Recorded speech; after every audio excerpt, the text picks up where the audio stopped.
afternoon and welcome to Your Hour. I'm your host, Cheryl Nutt, and something really exciting for somebody, maybe not you, but we are broadcasting live not only on the air but also on YouTube. So go to KCTU TV5 on YouTube.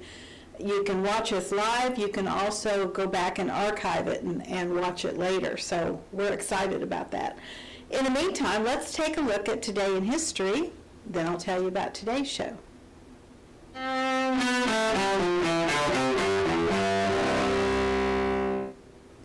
18th, 1980. It's erupting like it never has before, that's for sure. Because from where I'm standing, I can't see the top of the mountain, but I see the whole eruption coming from it. It's big. In Washington State, Mount St. Helens explodes, blasting away the top 1,300 feet from its volcanic peak.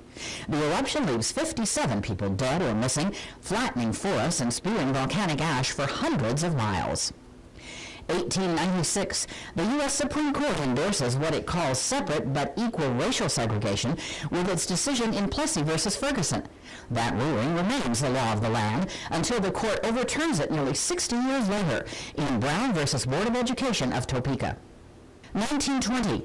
May Christ give you His grace and His peace. Pope John Paul II, the first non-Italian pontiff in more than 450 years, is born Karol Wojtyła in Katowice, Poland. 1897, movie director Frank Capra, whose films include It's a Wonderful Life and Mr. Smith Goes to Washington, is born near Palermo, Italy. And 2003,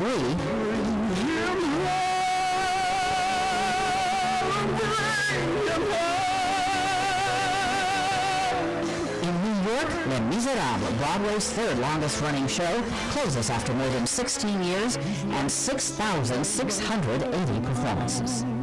Today in History, May 18th, Camille Mohannan, The Associated Press. Okay.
Well, May is Electrical Safety Month, a time that reminds homeowners to compile their household safety checklist and practice some periodic home inspections.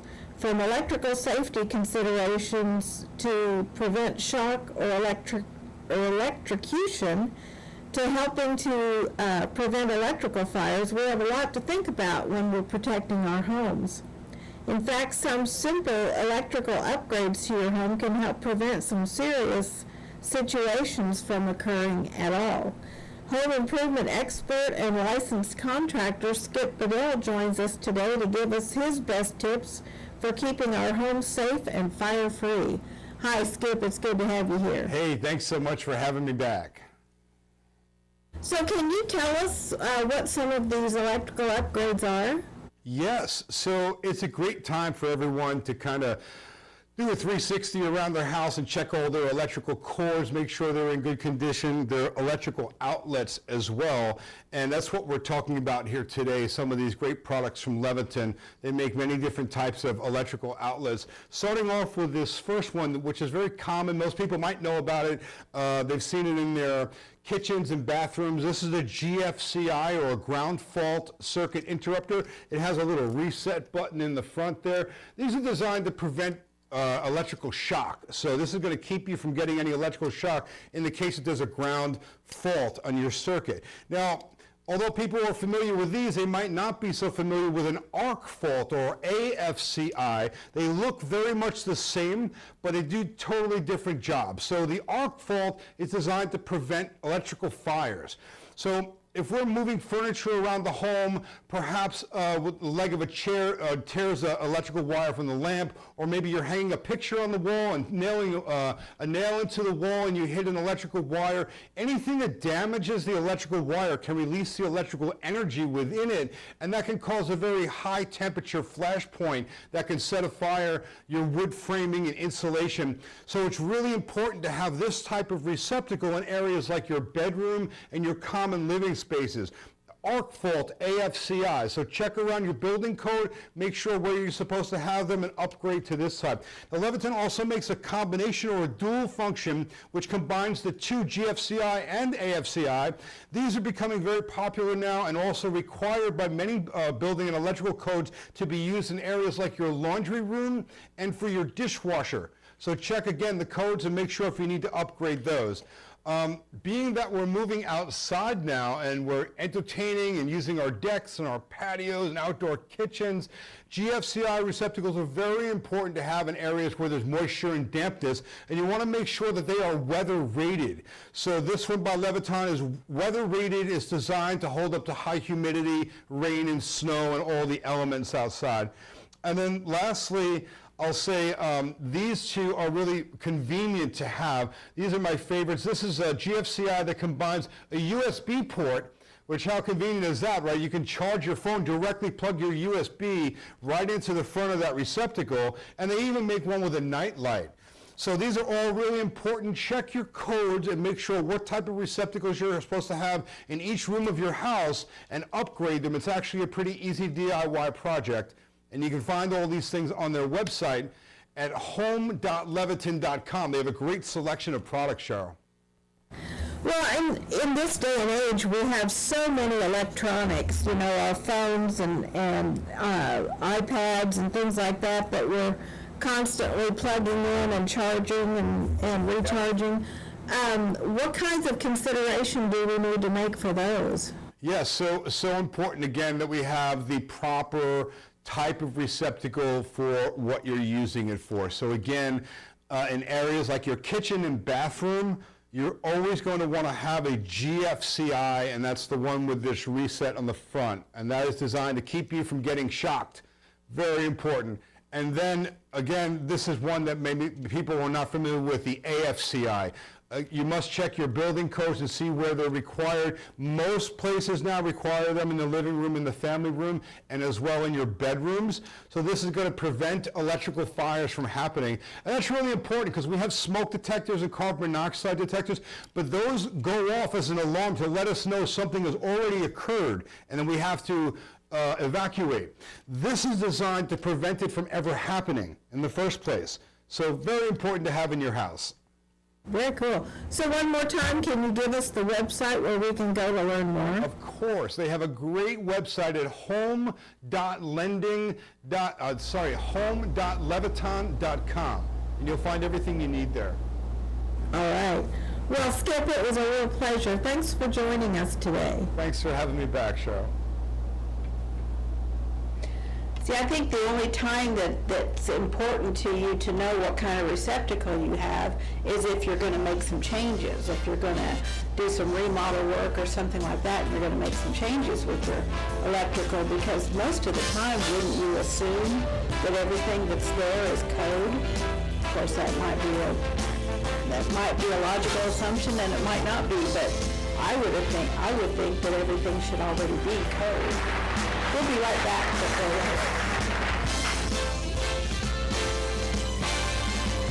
I like Lubaton stuff. Yeah. They make good outlets.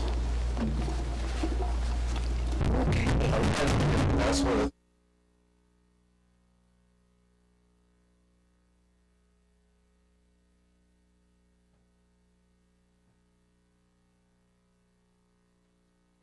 I would think that everything should already be code. We'll be right back.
Welcome back to your hour. Joining me now is Eric Litweiler from MHA, which is Mental Health Association of South Central Kansas.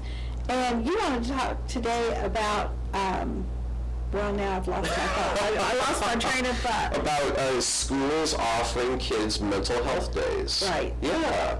I just heard about this recently, but apparently it's becoming more and more common for states to pass laws that allow students, school, like high school, primary, I don't know what age groups necessarily, but yeah, having dedicated mental health day, like 5 days throughout the year, that they can just take as excused absences for mental health care, or as we kind of joke about often in the professional world, I'm taking a mental health day. It's actually things that schools are offering to kids now.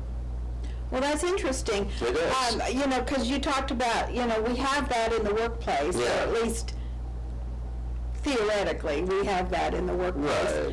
Right. My boss won't let me take. You need to fire your boss. You need to get rid of him, Cheryl. But yeah, it makes a lot of sense. Now, I don't suppose there's any way to keep kids from abusing that privilege, because Well, you know, yeah. someone will. And I'm sure that that's why it's only starting to happen in 2022, maybe 2021. But yeah, I'm sure that was a concern. You know, I think there's something to be said for, even in the workplace, whether it's a school or the workplace, at the end of the day, sick is sick.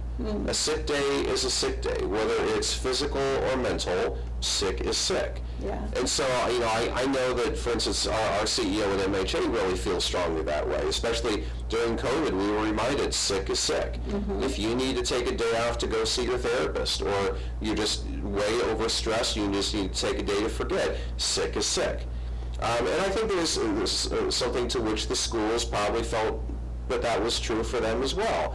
Kids can take sick days. We don't want you coming in if you have the flu. We're going to make everybody else sick. Exactly, yeah. But I think there is something to be said for a formal state law or a school district saying, we're specifically giving you these days for mental health care, for self-care. And kids face a lot of things, anxiety and depression and all kinds of things. So there's an argument to be made, I think, for dedicating days specifically for mental health. Probably doesn't mean you can't take a regular sick day as well. Right. But for allocating these specifically for mental health really demonstrates that you recognize and are thinking about the fact that kids are dealing with these things, and giving them some time has a lot of merit. When you think about what it was like in high school, like I can remember having anxiety about so many different things in high school or in school, period, whether it was high school or even younger. But it was, it seemed so critical at the time. Right. Looking back on it now, it was nothing. But at the time, it was really monumental. Yeah. And I would imagine that a lot of our school kids go through things like that, even today. Oh, there's no question about it. I mean, you see kids and the stuff that they stress about, and this boy broke up with me. Like, you're going to have 18 more boyfriends before you even graduate from high school. Yeah. The fact that little Johnny doesn't want to hang out and play hopscotch with you on Saturday morning, but to them, the bar is set pretty low. And that's okay. That's part of being a kid, is kind of easing your way into the stressors of adulthood. But I think there absolutely is a lot of truth to the fact that kids are exposed to so much more. It's not little Johnny doesn't want to come over and hang out in the clubhouse anymore. Now it's, little Johnny is cutting himself. Talk seriously. I encourage anyone, go talk to a pediatrician. 20 years ago, they were talking to kids about scraped knees and broken arms. Yeah. And now they're talking to them about sexually transmitted diseases and eating disorders. I mean, pediatricians got into this field thinking they were going to be bandaging up cuts and scrapes, not doling out psychiatric health care to 13-year-olds. The world has changed. Yeah. And, I don't think that, parents have not been prepared for the speed at which these kinds of issues are affecting our youth. A lot of times parents still believe that, they're 6, 7, 8 years old, how much stress could they possibly be under? They see everything we do. Yeah. Maybe even more of it, because they're a lot more social media savvy than a lot of us are. That's right. They're seeing these current events on the news, on social media, TikTok platforms I'm not on. They're seeing all the same stuff we are, and maybe we as adults have some coping mechanisms built up to handle it. 13-year-olds don't. Well, and case in point, we have a rising suicide rate among kids. Yeah. And it's because a lot of times they don't have the coping mechanisms in place that most adults do. No, that's absolutely right. Trauma is just, an emotional experience that we didn't have the skills to cope with. And if we're not providing coping mechanisms to kids to deal with the real world current events that we're all going through these days, we may not even be able to handle it, let alone if you're a kid. So we need to be getting kids in front of practitioners who can help them figure out how to deal with, how to cope with, in a healthy and sustainable way, the kind of information that they see every single day that we didn't 30, 40 years ago. Right. Because a lot of times, too, as a child, no one expects you to have an opinion. No one expects you to react to the things that are going on. But we are the kids are reacting now because it's in your face. Right. It's everywhere. Yeah, it's unavoidable. It's unavoidable. And for a parent to think that, I don't know if we blind ourselves or if we're still remembering back when we were kids, but for a parent to discount potential symptoms of a mental illness as discounted as a quirk or a mood or a blip or a phase, absolutely. That really discounts the role that mental illness is playing in our kids' lives these days. And again, it's because 40 years ago, we didn't have those things. I don't remember what my life was like when I was 7 years old, but I'm quite certain I wasn't paying attention to a lot of things that kids these days, like you say, it's right in front of their face. They have no choice. They can't avoid it. It's right there. Right, and not only is it right there, but there's usually some kind of a spin put on it. Sure. Intended to make you panic or intended to make you, react. Yeah, absolutely. Yeah, I think the last data I saw was that 11 states have passed school-specific mental health days for kids. Legislation is pending in 6 more states. Kansas is not in either of those categories yet, but the speed at which this is moving, we're talking about 17 states either passed or in process. It's not going to be long. And, you can argue either side of it, but we'll see what happens. If you want to see it happen, should we be writing our congressman? You certainly can. Whichever side of the argument you're on, feel free. That's what democracy's about.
Well, hello. I know it's been a while. I know you've been looking for me, and it's like, where's he at? We haven't seen him in 2 weeks. Well, there's been a lot going on, but guess what? I am back. I don't care for this sun that's out there today because it gets my allergies and everything going, but I am going to weather myself through the storm. How are you all?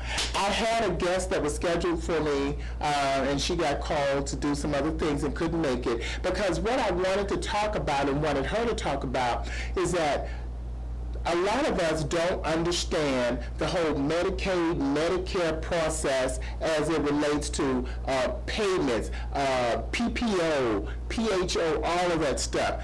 I'm not going to trick you like I know it. That's why I wanted her to talk about it. So I want you to prepare yourselves for a conversation that we're going to have, because you need to understand this, especially if you are seniors and you don't know anything about the Medicaid, Medicare process, those Humana, TRICARE, and all of that stuff. So we have to have someone who's going to be able to explain to you in detail, and I'm going to have that for you.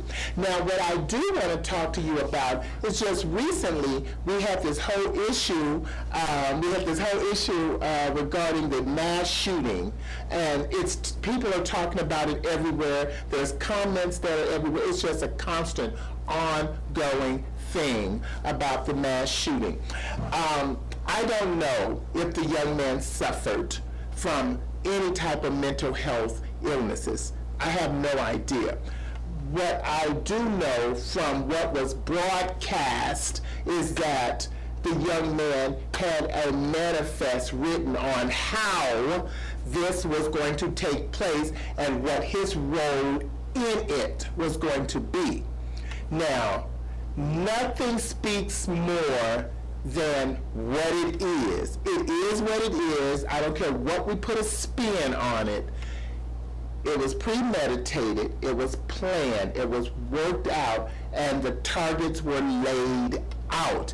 Even on the video you saw where there was a Caucasian, he apologized and let that person go. The plan is what it is. He did what he wanted to do. He set out to do a particular harmful, judgmental, prejudged task. That's what he did, okay? Once again, I don't know his mental health history. Maybe he suffered from mental health. Maybe he was brainwashed.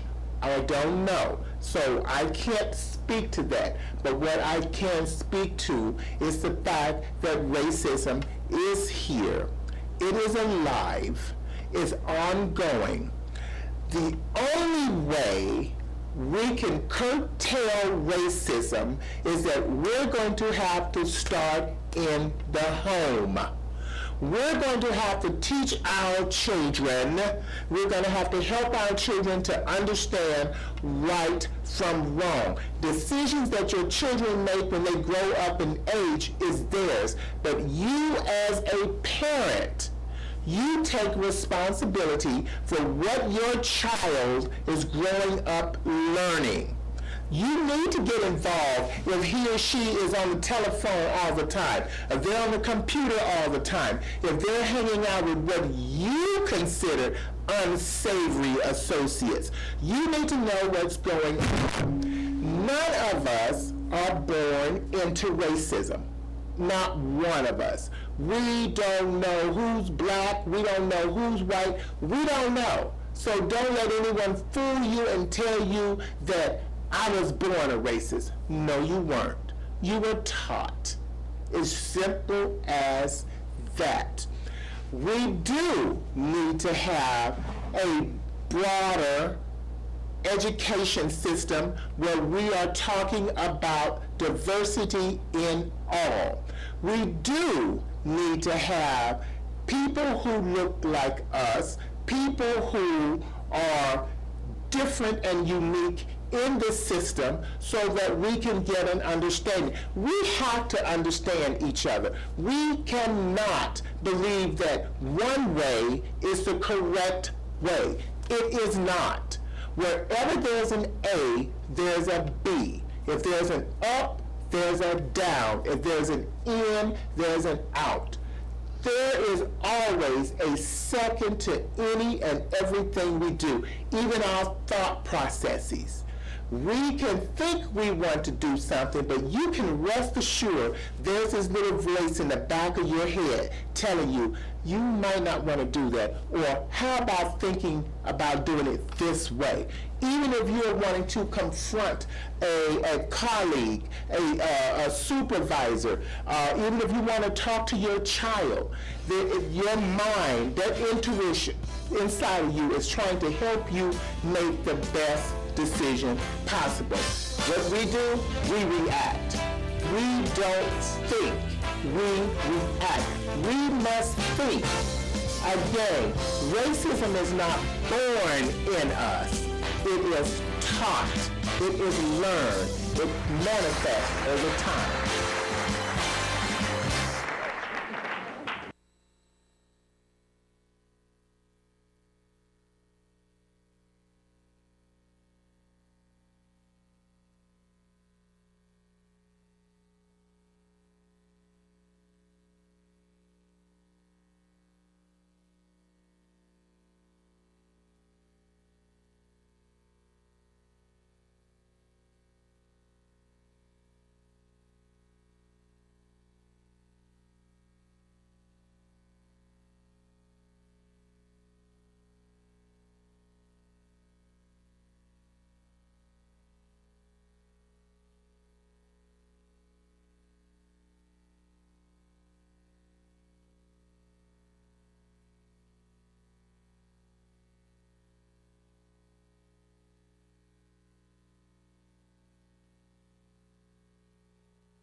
Hi, and welcome back. I'm Jamie Whitfield with Recovery Matters, and today I have a very special guest. She actually is more than just a guest. She's my sister in recovery. She's an amazing individual, and her name is Amy Herman. Thank you for joining us today. Thank you for having me, Jamie. My pleasure. So today, you have a couple things you want to talk about. Yes, ma'am. But first of all, we're going to talk about this new house opening through Oxford called Justice House for women and children. You want to speak about that? Sure. My name is Amy. I am a person in long-term recovery. What that means to me is I've not felt the need to do drugs or drink since March 23rd of 2020. My story involves everything from homelessness, severe addiction to opiates and amphetamines, incarceration, prostitution. So on January 7th, 2017, I awoke in the ICU of Wesley Medical Center to be told I had just been through a near-fatal overdose, septic blood infection, pneumonia, and after all that I had lost custody of my 3 small children. And so that, it took a while, as you can tell by my clean date, for me to come to my senses. And when I did, I found Oxford House Kincaid of Wichita, and it is a women's and children's recovery home. And to Oxford House as a whole, and the women and children that have resided there over the years, I owe my life.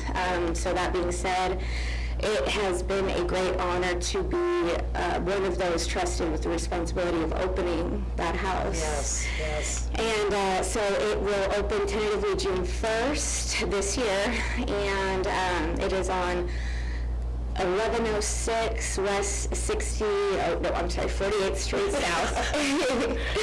And we are just hoping that this house will help keep families intact, help these mothers in their recovery, Yes, and indeed. get their babies back. And Right.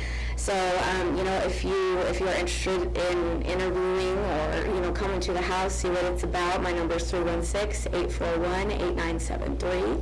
Yes, that's amazing. I would love to help. Yes, and so can you tell our audience a little bit about like the process, what that looks like as far as trying to get in? I know the date is June 1st, so when are you guys going to start accepting the applications and doing the physical interviews? Well, as soon as we have the lights on, we can, and the makes doors sense. open. Yes, absolutely. We'll be ready to, we'll schedule an interview, whatever it takes, hopefully the day of the phone call. And I know it's a time-sensitive thing when you're looking to get in somewhere, get your baby safe, yourself safe. So you just come in and interview, and we would, it's a parliamentary process. We vote to accept you, however many members are in the home at the time, and 80% says a yes. Welcome home. Yes, Yeah. indeed. And so what does that look like as far as the women's and children's house, as far as how many children per mother is allowed in this house? We do have a cap of 2 children per mother, and looking at 5 or 6 children cap for the house. Okay. Just to keep things, we do have to pay attention to the mother's recovery also. Yes, indeed. So also, this is open to even women that don't have children as well? Yes, ma'am. Correct? Absolutely. Yeah. I mean, I know, but not everybody knows. So. Sure. And so with that, we have another event that you're doing a fundraiser for. Would you like to tell our audience about that? Sure. So this Friday on May 20th, from 3 p.m. to 7 p.m. at the White Building, just here in Wichita off of Douglas and Hillside. We will be doing a haircutting fundraiser. Myself and a couple other licensed cosmetologists will be providing haircuts, waxes, beard, $15 a haircut, $8 a beard, $5 for a wax. So we would love for everyone to come out and support Oxford House. The proceeds of this fundraiser will be going towards sending our new members to the Oxford House World Convention here in September in Seattle, Washington. And it's just a big get-together. We're speaking about Oxford, telling testimonies, and just attracting everyone to the idea of Oxford House and what it has done for so many people. Yes, including myself. And so the World Convention, basically, it consists of 2,000 recovering addicts that have been blessed to be able to be a part of Oxford, to come together in one place and just be educated and just have that light fired up again for their recovery and for Oxford. Yes, ma'am. And so once again, where's that at? On May 20th, this Friday. Mark your calendars. Yes, from 3 to 7 p.m. at the White Building on Douglas and Hillside, right there on the intersection. And then how much are the haircuts and stuff one more time? $15 for a haircut, $8 for a beard, and $5 waxing per area. Okay. Yeah. And then the proceeds go to our just to World. Right to the World Convention Committee, and. Okay. And then what does that entail as far as the fundraiser and stuff and the money, the proceeds? Could you tell our audience as well, what does that allow us to do? Does that provide the plane ticket, or does it provide the registration? Could you just tell them a little bit about that? Sure, it is just, it provides a registration. Some houses individually will provide the plane ticket, some of the more well-off houses, but the registration, I believe, is $400 or $500 a person, so it's definitely a big sum to get everyone to go, but first is that, and if there's money left over, we, see if we can do any more. Because typically, how many people do we try to send to work? As many as they want to go, correct? As many as we can, absolutely. Well, one more time, you want to tell our audience your phone number for the Justice House, and if they have any questions for the fundraiser. Absolutely. 316-841-8373.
Well, May is recognized as National Barbecue Month because that's when warmer weather inspires us to take our cooking skills outdoors. And here to kick off barbecuing season is Chef Tregay Fraser, who was a celebrity judge on a show called The Grill of Victory. And she's also the host of the show Tregay's Way on the Oprah Winfrey Network. I'll get it out in a minute. And she was the season 12 winner of Food Network Stars. Hi, Tregay, it's good to have you here. Hey, thanks for having me. So what's your number one tip for barbecuing and grilling? My number one tip is going to be preparation. Make sure you are always properly prepared. You would hate to get in the middle of cooking your recipe and realize you left something at the grocery store. On my cookbook, Kitchen Conversations with Chef Treguet, for every recipe, there is a grocery list. So prepare so you can have a great event. Yeah, and that is frustrating, very frustrating, because sometimes I will improvise and use something else in place of it, and sometimes that works. Sometimes it works and sometimes it doesn't, or sometimes it works, but it's like, that wasn't my vision. So just be prepared. So what are your must-haves for barbecue? My must-have for barbecue, it's always going to be snacks. You gotta have snacks to tide people over until that main showstopper is done, and I'm gonna go with wonderful pistachio, no shells. They come in tasty varieties, including chili roasted, honey roasted, barbecue, sea salt, and vinegar, or you can opt for that classic roasted and salted and roasted, lightly salted with a touch of salt. I even like to use them in recipes like this wonderful pistachio, no shell barbecue crusted chicken. It adds so much flavor to everything, and it's one of the highest protein snack nuts out there, with 6 grams of protein and 3 grams of fiber. So not only is it delicious, but it tastes amazing. Yeah, and I don't know of very many people that don't like pistachios. Right. That's what I'm saying. So, yeah. So do you have a special something that you like to grill that will wow your guests? For sure. Look at this salmon. It looks amazing. This is a complete showstopper. I like to do whole fish for the summer, and we always do ribs, we always do chicken. Let's do a whole fish. But if you're going to get a whole fish, make sure you get it from Alaska. You must use Alaska seafood. It's a showstopper on the grill. Choosing seafood from Alaska guarantees that it's wild, it's sustainable, and it's full of flavor. You can grill it, and it brings out the natural flavor of Alaska seafood, like this wild salmon. It's sustainably harvested and in season throughout the summer.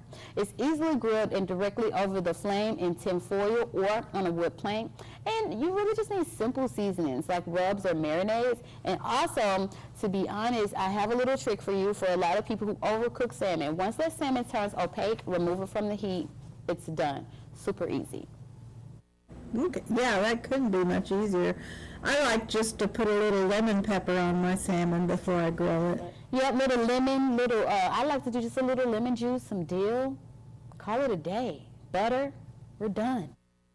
Yeah, you don't have to overdo salmon because it has its own flavor. You don't want to disguise it. Do you have any serving suggestions for hosting a great barbecue? Hey, Cheryl, I don't know about you, but I don't like washing dishes, okay? I want to enjoy the party with everybody, right? But I also want to be environmentally friendly. So I'm going to say let's go with the ball aluminum cup. For a more environmentally friendly summer gathering, check out the infinitely recyclable ball aluminum cup. It's a sustainable solution for your summer gatherings. It can be used, recycled, and put back on the store shelves in just 60 days. It's a perfect option for your picnic or your barbecue. It's lightweight, sturdy, cool to the touch, provides an elevated drinking experience, and you can pick it up on Amazon and retailers nationwide. So this is doing two things. It's saving the environment, and also, it's one less dish for you. Exactly. So can you share any of your chef secrets for summer entertaining? Yes, for sure. Now, this is a secret of mine. There is no party without chi-chis. You must have chi-cheese salsa. I love it. Chi-cheese thick and chunky salsa. You can't go wrong with starting your party off right. With this delicious salsa, it comes in mild or medium or hot to fit your preferred heat level, and the garden ripe onions and crisp tomatoes blend perfectly with a nice jolt of spice.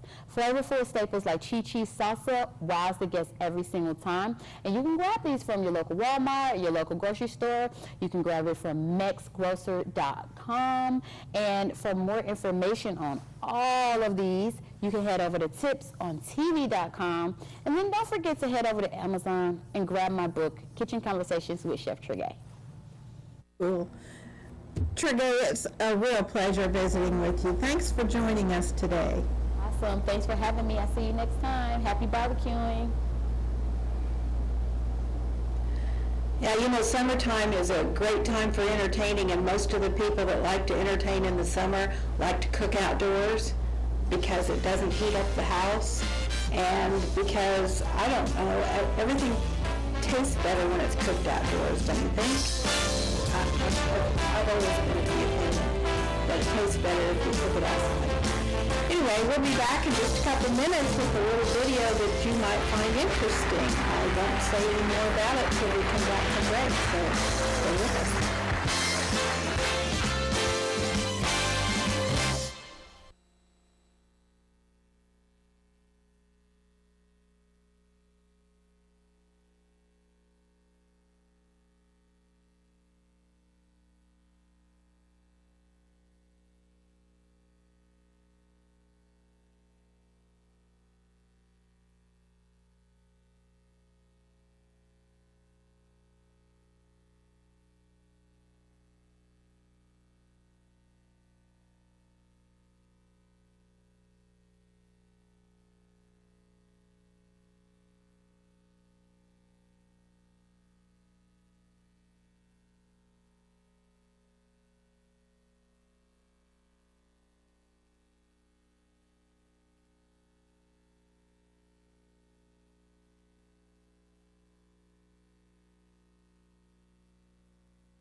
Well, we've always found it interesting that Elon Musk was bullied as a kid and harassed as a kid in front of his peers, but now he's one of the richest men in the world. In fact, I think he is the richest man in the world.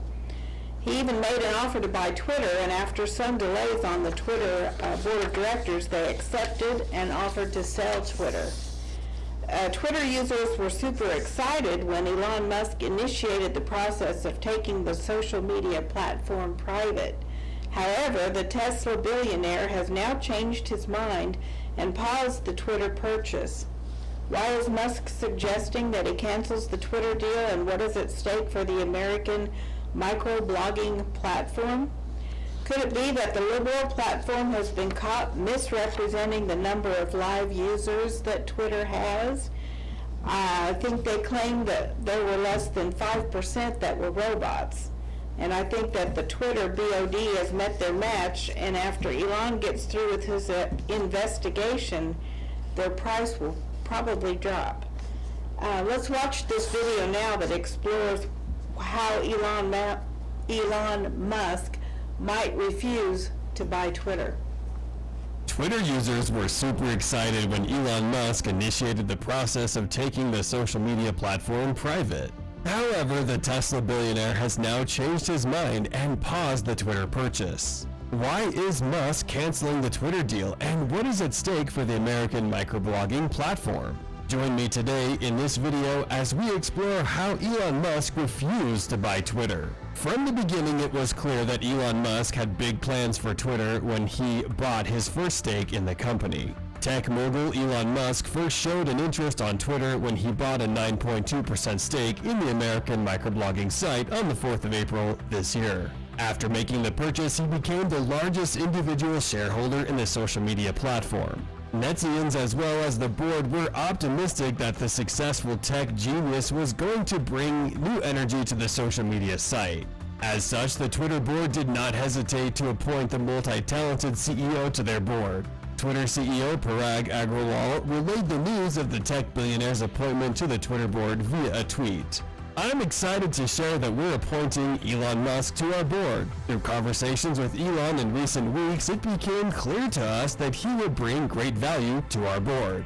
However, Musk surprised many when he made a decision not to join the Twitter board a few days later. But the Tesla owner's surprises had just begun. Most people were shocked on the 14th of April when the Tesla founder made an offer of taking Twitter private for $43 billion, which loosely translates to $54.20 per share. The next day after making the offer, the Twitter board called for an urgent meeting where they adopted a poison pill plan against the Tesla CEO.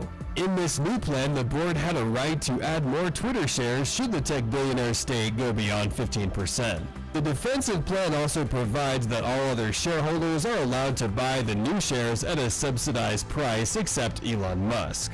In simple terms, the move would complicate the tech icon's plan of taking Twitter private, as it would necessitate him to spend way more than the expected amount if at all he has to take the platform private. Nevertheless, the tech guru was determined to buy the social media company at whatever cost. Anyway, he is the richest man on the planet with over $200 billion and can buy anything he wants to buy. A week later, on the 21st of the same month, the debate on the Twitter purchase took a totally different direction, when the Tesla owner said that he had extra funding that will help him buy the social media site. Musk had now increased the bid amount from $43 billion to $46.5 billion. The weekend after, the second offer was filled with a lot of negotiations between Elon Musk and the Twitter board. It was a big win for Musk when a deal of taking Twitter private for $44 billion was struck the following Monday. Twitter board chairman Brett Taylor confirmed the agreement in a tweet. "The Twitter board has reached an agreement with Elon Musk. There is every possibility that the Tesla CEO will cancel the Twitter deal after he put it on hold." He revealed this in a tweet. Twitter deal temporarily on hold pending details supporting calculation that spam fake accounts do indeed represent less than 5% of users. But how is it even possible for Musk to put the Twitter deal on hold? Musk has every right to pause the Twitter deal given that the deal has not yet been finalized. The purchase of Twitter is more of a process that started on the 25th of April and is expected to be finished later this year in October. There are two options that the Tesla founder has now that he has put the deal on hold. In the first instance, he can proceed with the deal and take Twitter private as scheduled, or he can cancel the deal altogether. However, he will have to lose $1 billion as termination fee if he gets out of the deal without a valid reason. There is every possibility that Musk will cancel the Twitter deal if he establishes that the fake accounts on the site are more than 5%. In Twitter, spam accounts are those accounts that can do the same things as real human beings, send out tweets, follow other users, and like and retweet postings by others. What is even more worrying is that spam accounts use these actions to engage in deceptive, harmful, and annoying activity. The Tesla billionaire does not like the spam accounts and has vowed to fight them, as seen in his tweet. "If our Twitter bid succeeds, we will defeat the spam bots or die trying." He has identified the spam accounts as the single most annoying problem on the social media site. If the spam accounts are more than 5%, it would mean that the Tesla billionaire will have extra work of identifying and eliminating those fake accounts. The more the number of fake accounts, the less the number of real users on the social media site. The game of numbers is very important in Twitter as it determines the number of advertisers that are attracted to the social media platform. Some of the major sites, such as Facebook and Instagram, that have more users attract more advertisers. More advertising from the marketers translates to a higher revenue for the microblogging sites. In that regard, Musk would feel shortchanged by the Twitter board if the number of spam accounts is more than 5%. Elon Musk may consider canceling the Twitter deal so that he can start a new platform. The Tesla owner has what it takes to start a new and competitive social media site. Being the richest man on the planet, he has all the money that can start a successful microblogging site. Moreover, the tech guru also has the fame that is needed to attract new users to his platform. Currently, he has more than 93 million followers, which makes him to be among the top 10 Twitter users with the most followers. It is even mind-boggling that he has gained more than 10 million followers in less than a month after he took the social media site private. By the way, Elon has more Twitter fans than Twitter itself, which has only 61.8 million followers. The popularity of Elon Musk has been tried and tested. A single tweet from him is enough to make the prices of the cryptocurrencies fluctuate. Therefore, you can trust that a single tweet from him will be enough to attract millions of people to his new site in just a few days. A high number of users for any new site in the first few days is very important, as it makes the site break even. Most of the social media startups fail because they do not attract a significant number of people from the very beginning. It is also important for the social media site to hire the best employees. As a successful CEO in his Tesla and SpaceX company, Musk has mastered the skill of hiring the best of the best. Besides, the multi-talented CEO has an excellent record of running his companies, which have become a big success. Well, I think that's very interesting, and there is a little more to that file. You can watch it if you can go to YouTube and watch Elon Musk and the Twitter purchase. You can learn more about it, but it's a longer file than what we had time for. So be sure and tune in tonight at 7 o'clock for Mouthy Broads. Kim and Jamie and I will be here, and we'll be talking about a lot of different topics. Some might make you a little uncomfortable, others might not, but we're going to talk about a lot of things. But we always welcome your calls at 316-337-5501. And it will be broadcast live on YouTube at the same time. So be sure and tune in, and you can also go back and check it out afterward on YouTube. Thanks for watching Your Hour. We'll be back tomorrow at noon with more Your Hour. Have a great afternoon.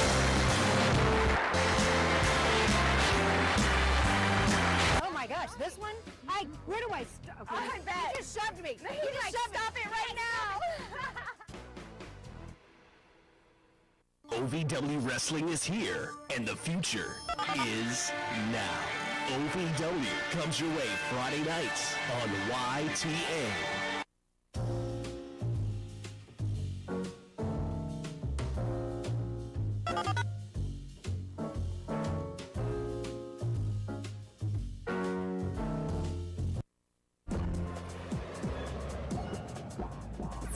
Up next on Laura Mackenzie's Traveler, we're off to discover Petra, one of the 7 new wonders of the world.